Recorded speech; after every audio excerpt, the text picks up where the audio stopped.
Hi friends, எல்லோரும் எப்படி இருக்கீங்க? இன்றைக்கி லாஸ்ட்டு சண்டே அப்புறம் மண்டே 2 நாள் எடுத்த வீடியோ தான் நான் ஷேர் பண்ணியிருக்கிறேன். சண்டே அன்றைக்கி காலையில் எழுந்திரிச்சு டிஃபன் வேலையெல்லாம் முடிச்சிட்டு வெளியில் கிளம்பியாச்சு. இன்றைக்கி டிஃபன் ரொம்ப நாளைக்கு அப்புறம் பொங்கல் பண்ணியிருந்தேன். சாப்பிட்டுட்டு ரிலாக்ஸாக ஒரு 10 மணி போல் தான் வெளியில் கோயிலுக்கு கிளம்புனோம். இதுவும் ரொம்ப நாளைக்கு அப்புறம் நம்ம ஏரியாவுக்கும் பக்கத்தில் ஒரு சின்ன மலையில் ஆஞ்சநேயர் கோயில் இருக்குது. அந்த ஆஞ்சநேயர் கோயில் நிறைய சீரியல் படத்துலலாம் பார்த்துருப்பீங்க. இங்கே எங்கள் வீட்டிலேருந்து பார்த்திங்கன்னா ஒரு 4லேருந்து ஒரு 5 கிலோமீட்ரு கிட்ட தான் வரும். அங்கே தான் நாங்கள் கிளம்புறோம். அகல் விளக்கு காலியாகிடுச்சு. மேலே லாஃப்ட்டில் மூட்டை வச்சுருந்தாங்க. அதை எடுத்து வெளியில் வராண்டாவில் வச்சுருக்குறாங்க. அது அம்மா பார்த்திங்கன்னா அட்டை பாக்ஸில் மாற்றி வைக்கணும். நான் ரெடி ஆகிட்டுருக்கிற கேப்பில் சாதனாப்பா பார்த்திங்கன்னா கீழே நம்ம அந்த தென்னை மரத்துக்கிட்டலாம் இந்த துளசி செடி நிறையா விட்டு வச்சுருந்தேன். நம்ம அந்த தென்னை மரத்திட்டெல்லாம் லாஸ்ட் டைம் க்ளீன் பண்ணும்போது இந்த துளசி செடியை மட்டும் உடுங்கி போடாமல் அப்படியே வச்சுருந்தேன். நம்ம என்றைக்கு ஆஞ்சநேயர் கோயிலுக்கு போகிறோமோ அன்றைக்கி நம்ம அது மாலையாக கட்டி எடுத்துகிட்டு போகலாமே அப்படின்ட்டு தான் அதை நான் அப்படியே வச்சுருந்தேன். அந்த துளசி செடியில் பார்த்திங்கன்னா இலையெல்லாம் ரொம்ப பெரிய பெரிய இலையாக தாங்க இருக்கும். இந்த மாலையாக கட்டுறதுக்கும் ரொம்ப ரொம்ப ஈஸியாக இருக்கும். அதை கட்டுறதுக்கு தான் ஃபஸ்ட்டு அது பெரிய பெரிய தழையெல்லாம் உருவி வச்சுட்டு இந்த நுனியில் இருக்கிறத மட்டும் கொஞ்சம் காம்போட கிள்ளி வச்சுக்கிட்டு மாலையை கட்டுறதுக்கு கொஞ்சம் வசதியாக இருக்கும். அங்கே போய் காசு கொடுத்து வாங்குறதுக்கு நம்ம வீட்டிலே துளசி செடி இருக்குதுங்கிறதுனால தான் நான் மாலையாக கட்டி எடுத்துகிட்டு போகிறேன். இன்னமும் கொஞ்சம் விட்டு வச்சுருக்குறோம். நெக்ஸ்ட் டைம் போகும்போது மாலை கட்டிக்கலான்ட்டு. எல்லாம் கட்டி முடிச்சதுக்கப்புறமா தான் அப்புறம் டக்குன்னு யோசனை வந்தது, ஐயோ வெத்தலையும் நிறையா இருக்குது, அது மாலையாக கட்டியிருக்கலாமேன்ட்டு தோணுச்சு. அதை பிரிச்சுட்டு வந்தோம்னா நேரம் ஆகிடுங்கிறனால ஸ்ட்ரெயிட்டாக அடுத்த தடவை போகும்போது வெத்தலை மாலையை கட்டிக்கலான்ட்டு இருக்கிறேன். இந்த துளசி பெரிய பெரிய இலையாக இருக்குதுன்னு சொன்னேன் இல்லைங்களா, அது கொஞ்சம் காம்போடவே அதாவது நுனியில் அந்த காம்போடவே விட்டுட்டு நம்ம உருவிட்டோம்னா அது நம்ம பூவெலாம் எடுத்து எப்படி கட்டுவோமோ அதேமாரி வச்சு கட்டுறதுக்கு ரொம்ப ஆசையாக இருக்குங்க. ஈஸியாகவும் இருக்கும் கட்டுறதுக்கு. இதுமாரி துளசியெல்லாம் இருந்ததுன்னா கட்டி எடுத்துகிட்டு போயிடுவேன். சப்போஸ் இல்லைங்கிற பட்சத்தில் தான் அங்கே நான் கடையில் வாங்கிக்கிறது. அதுமாரி எப்போதுமே நம்ம வீட்டுக்கு தலைக்கு பூவெலாம் வச்சுக்கணும்னா உதிரி பூவாக வாங்கி தாங்க நான் கட்டி வச்சுப்பேன் நான். அதுமாரி பண்ணும்போது நம்மளுக்கு காசு கொஞ்சம் மிச்சமாகும். 10 மணிக்கு மேலே தாங்க வீட்டிலேருந்து கிளம்புனோம். மாலை கட்டி எடுத்துகிட்டு நேராக ஆஞ்சநேயர் கோயிலுக்கு போயிட்டு அதுக்கப்புறம் மளிகை கடைக்கு போயிட்டு 1, 2 திங்ஸ்லாம் வாங்க வேண்டியதெல்லாம் இருந்தது. அதெல்லாம் வாங்கிட்டு வீட்டுக்கு வரத்துக்கு கிட்டத்தட்ட ஒரு 11:45 போல் ஆகிடுச்சு. அதுக்கப்புறமா தான் சமையல் வேலையை அவசர அவசரமாக பண்ணேன். ரொம்ப நாள் ஆயிடுச்சு இந்த கோயிலுக்கு நம்ம என்ட்ரன்ஸ்லேருந்து வரும்போதே சைடில் நிறைய கடைகள் இருக்கும். இப்போ அந்த கடை எல்லாமே கோயிலுக்கு பக்கத்தில் இருக்கிற இடத்த க்ளீன் பண்ணிவிட்டு அங்கே கடை கட்டி விட்டு அங்கே மாற்றி விட்டுருக்குறாங்க. அதுக்கப்புறம் இப்போ தான் நான் வரேன். இப்போ அதை மாற்றி விட்டதுனால கொஞ்சம் டிராஃபிக் இல்லாமல் இருந்தது. நாங்கள் கொஞ்சம் காலையிலே வந்ததுனால அந்தளவுக்கு கூட்டம் இல்லைங்க. சாட்டர்டே சண்டேலாம் மேக்ஸிமம் கூட்டம் இருக்கும். அன்றைக்கி என்னன்னு தெரியல, கூட்டம் ரொம்ப கம்மியாக தான் இருந்தது. நான் போன நேரம் அப்போ தான் ஆஞ்சநேயருக்கு பார்த்திங்கன்னா அலங்காரம் பண்ணிகிட்டு இருந்தாங்க, ஸ்க்ரீன் விட்டுருந்தாங்க. அப்புறம் கொஞ்சம் நேரம் வெயிட் பண்ணி இருந்து சுவாமி தரிசனம்லாம் முடிச்சுட்டு அதுக்கப்புறமா தான் கிளம்பணும். இன்றைக்கி ஆஞ்சநேயருக்கு பார்த்திங்கன்னா வெண்ணெய் இலையே ஃபுல்லாகவே அலங்காரம் பண்ணியிருந்தாங்க. அதில் செர்ரி, பாதாம், முந்திரி, அப்புறம் இந்த ஜுவல்லரி செட்டு மாரிலாம் நிறைய செட் பண்ணி சூப்பராக பண்ணியிருந்தாங்கங்க. பார்த்துக்கிட்டே இருக்கணும் போல் இருந்தது, அவ்வளோ ஆசையாக இருந்தது. கூட்டம் இல்லைங்க. நாங்கள் தான் ஃபஸ்ட்டு முதல்ல நின்று சுவாமி தரிசனம் பண்ணிவிட்டு அப்புறம் கோயிலெலாம் சுற்றிட்டு விளக்கெல்லாம் போட்டுட்டு அதுக்கப்புறமா தான் கிளம்பணும்.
வீட்டுக்கு வந்த உடனே ரெஸ்ட் எடுக்கிறதுக்கெலாம் டைம் இல்லைங்க. உடனே சமையல் வேலையை ஸ்டார்ட் பண்ணிவிட்டேன். சாதனா மட்டும் அந்த விளக்கி வச்சுருக்கிற பாத்திரத்தை எடுத்து வைடா அப்படின்னு.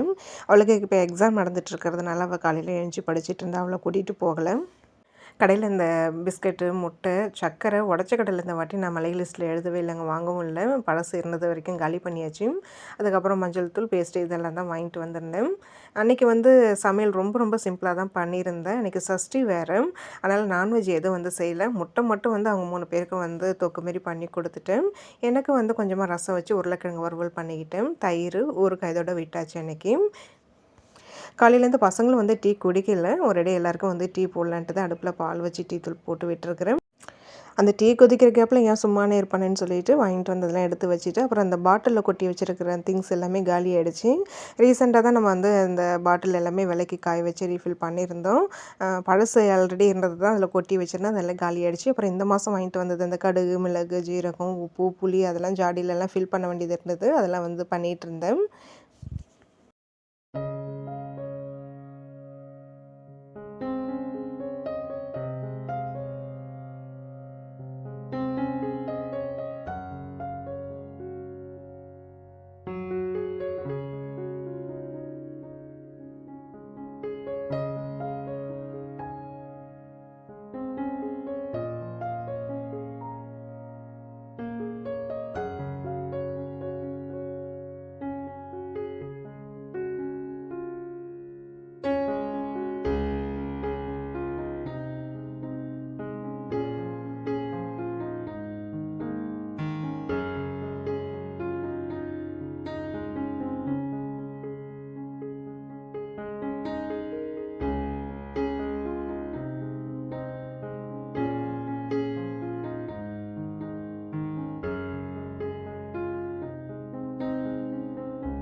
ஃபில் பண்ணும்போது கொஞ்சம் அங்கங்கே லைட்டாக கீழே கொட்டிடுச்சு. அதுவும் கையோட கவுண்டர் டாப்பில் வந்து நல்லா தொடச்சி விட்டுட்டு டீ குடிச்சிட்டு கடகடன்னு சமையல் வேலையை ஸ்டார்ட் பண்ணிவிட்டேன்.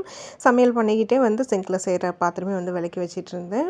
மேக்ஸிமம் கிச்சனுக்குள்ளே வந்துட்டாலே ஒரு வேலை செய்கிற கிடைக்கிற கேப்பில் அடுத்த வேலையை செஞ்சுக்கிட்டே இருப்பாங்க. அப்போ தான் எனக்கு கிச்சன் வேலை வந்து சீக்கிரமாக முடியும். இன்றைக்கி உருளைக்கிழங்கு வறுவல் வந்து பார்த்திங்கன்னா நல்லா கொஞ்சம் மெலிசாக வந்து அரிஞ்சிட்டு இன்றைக்கி மீன் வறுவல் மசாலா வந்து போட்டு தான் அது வந்து தோசைக்கல்லில் போட்டு வறுத்து எடுத்துக்கிட்டேன்.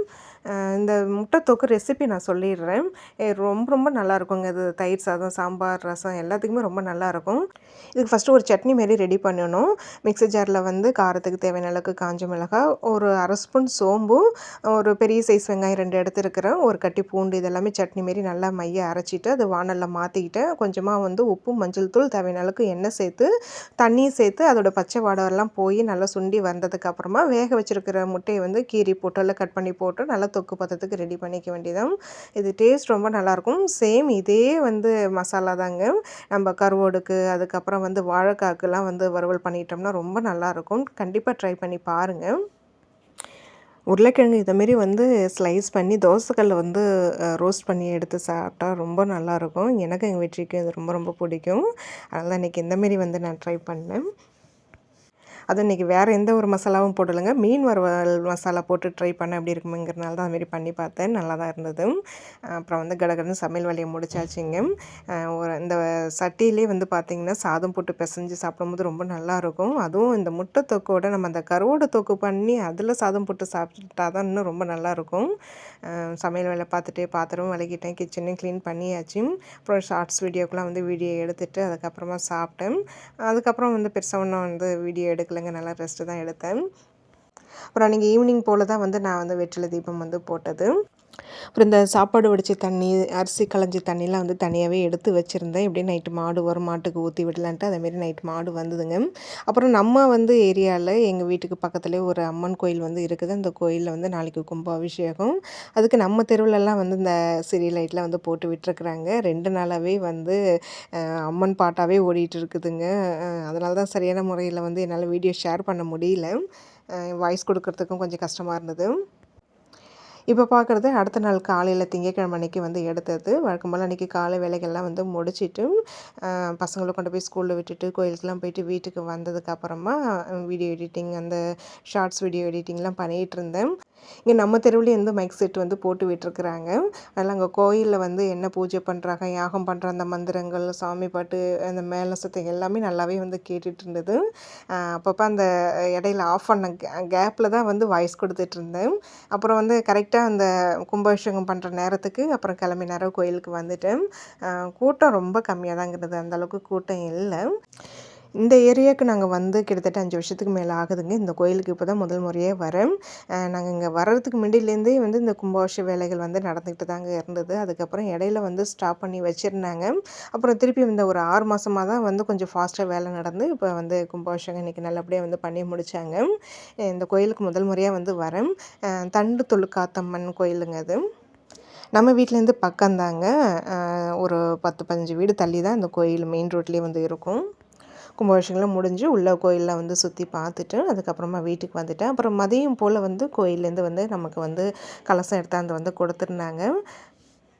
இதுமாரி வந்து கோயிலேருந்து வரக்கூடிய இந்த தேங்காய், கலசத்தில் இருக்கிற தேங்காய், நம்ம வந்து அர்ச்சனை பண்ணுற தேங்காய், இது எல்லாமே வந்து பார்த்திங்கன்னா நான்வெஜ்ஜுக்கு மட்டும் வந்து யூஸ் பண்ணக்கூடாது. மற்றபடி நம்ம சமையலுக்கு எதுக்கு வேணாலும் வந்து யூஸ் பண்ணிக்கலாம். இது வந்து கொடுக்கும்போதே வந்து பார்த்திங்கன்னா 3ஆம் நாள் வந்து வீட்டில் வந்து பொங்கல் வச்சு இல்லை கொழுக்கட்டை ஏதாவது செஞ்சு வந்து படைச்சிக்கம்மா அப்படின்னு வந்து சொல்லி கொடுத்துட்டு போனாங்க. அப்புறம் அன்றைக்கி சாயங்காலம் வந்து பார்த்திங்கன்னா நம்ம ரெகுலராக போகிற சிவன் கோயிலுக்கு பின்னாடி வந்து ஒரு அம்மன் கோயில் வந்து இருக்குது. அந்த கோயிலில் வந்து இன்றைக்கி வந்து தீமிதின்னு சொல்லிட்டு எங்கள் ஊர் அக்கா வந்து சொல்லியிருந்தாங்க. 6 மணிக்கிட்ட வந்து தீமிதி நடக்குன்னு வந்து சொல்லியிருந்தாங்க. 6 மணி போல் நம்ம வர்றது கஷ்டம், ஏன்னா சாதனப்பா வந்ததுக்கப்புறமா தான் வந்து வரணும். அப்புறம் சாதனப்பா வந்ததுக்கப்புறமா கொஞ்சம் நேரத்தில் அப்புறம் மழையும் வர ஆரம்பிச்சிச்சுங்க. ரொம்ப ஹெவி மழைலாம் இல்லை, லைட்டாக மழை வர பெஞ்சுது. தீமிதி எங்கே முடிஞ்சிருக்குமோன்னு சொல்லிவிட்டு அப்புறம் அவசர அவசரமாக அங்கே வந்தோம். வண்டிக்கு மெயினாக பெட்ரோல் போடணும். அப்புறம் காய் வாங்குற வேலைலாம் இருந்தது. சரி ஒரு இடம் இங்கே தீமிதியும் பார்த்துட்டு அப்படியே வந்து கடைக்கெலாம் போயிட்டு வரலான்ட்டு தான் வந்து பிளான் பண்ணி வந்தோம். ஆனால் நாங்கள் வந்த நேரம் வந்து அப்போ அந்த மழை வந்ததுனால தீ மிதிக்கிறது கொஞ்சம் வந்து டிலே ஆகிடுச்சாட்டுக்கு. அப்போ தான் வந்து பார்த்திங்கன்னா அந்த விறகுலாம் வந்து எரிஞ்சிட்டு இருந்தது. அதுக்கப்புறமா அந்த முட்டு கலைச்சி அதுக்கப்புறமா தீ மிதிக்கிறதுக்கு எப்படியும் 1 மணி நேரத்துக்கு மேலே ஆகும்னாங்க. சரி வெயிட் பண்ணால் செட் ஆகாதுங்கிறனால அப்புறம் வந்து நாங்கள் கிளம்பிட்டோம். நேரம் அப்புறம் வண்டிக்கு பெட்ரோல் போட்டு அப்புறம் 2 காயெல்லாம் வாங்கிட்டு வீட்டுக்கு வந்தாச்சு. என்ன ஒன்று தீமிதி தான் வந்து பார்க்குறதுக்கு முடியல. சும்மா அப்படியே வந்து சாதனப்பா வண்டி எடுக்கிற கேப்பில் அப்படியே லைட்டாக அந்த சைடில் இருந்த கடை எல்லாமே வந்து வீடியோ எடுத்துகிட்டு இருந்தேன். வளையல், கண்ணாடி வளையல்லாம் பார்க்கும்போது அவ்வளோ ஒரு ஆசையாக இருந்ததுங்க. நல்லா கலர் கலராக பார்க்கவே சூப்பராக இருந்தது.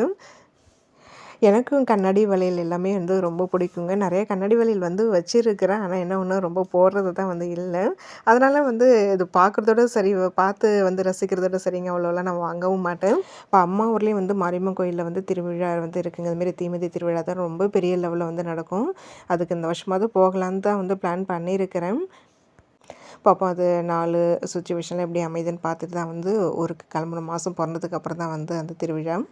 நான் சாதனா மாரி இருக்கும்போதெல்லாம் வந்து பார்த்திங்கன்னா இந்தமாரி மணி கொலுசில் வந்து வாங்கி போடுவாங்க. எனக்கு ரொம்ப பிடிக்கும் இதெல்லாம். சாதனா இந்த ஸ்டேஜில் அப்படியே எனக்கு ஆப்போசிட்டாக தாங்க வந்து இருக்கிறேன். எதுலேயுமே அவளுக்கு ஒரு இன்ட்ரெஸ்ட்டே இல்லை. இதெல்லாம் வாங்கி போடணும், வளையல் போடணும், மணி போட்டுக்கலாம் இன்ட்ரெஸ்ட் இல்லை. அதனாலேயும் வந்து எனக்கு இந்த செலவுலாம் கொஞ்சம் மிச்சம். இந்த ஆடி மாதம் ஃபுல்லாகவே வந்து எல்லா கோயில்லையுமே வந்து இந்த திருவிழா வைப் தாங்க. இந்த மேள சத்தம், சீரியல் லைட்டு, அம்மன் பாட்டுன்ட்டு வந்து ஓடிக்கிட்டே இருக்கும். ரொம்ப நல்லாயிருக்கும். கோயிலேருந்து அதுக்கப்புறம் வந்து தீமிதி தான் வந்து பார்க்க முடியல. அப்புறம் சரி கொஞ்சம் கடைக்கெலாம் போயிட்டு போகணுமே, வீட்டுக்கு போய் டிஃபன் வேலை வந்து பண்ணணுமேங்கிறதுனால அப்புறம் கிளம்பிட்டோம். இந்த 2 நாள் வந்து பொழுது எனக்கு இப்படி தாங்க வந்து போச்சு. இன்றைக்கி ஒரு சிம்பிளான ஒரு விளாகாக தான் நான் ஷேர் பண்ணியிருக்கிறேன். இன்றைக்கி ஷேர் பண்ணியிருக்கிற விளாக் கண்டிப்பாக உங்களுக்கு பிடிச்சிருக்கும்னு நினைக்கிறேன். வீடியோ பிடிச்சிருந்தால் லைக் பண்ணுங்கள், கமெண்ட் பண்ணுங்கள், அப்படியே வந்து ஹைப் பட்டனையும் வந்து கொடுங்க. நாளைக்கு இன்னொரு விளாகில் வந்து பார்க்கலாம்.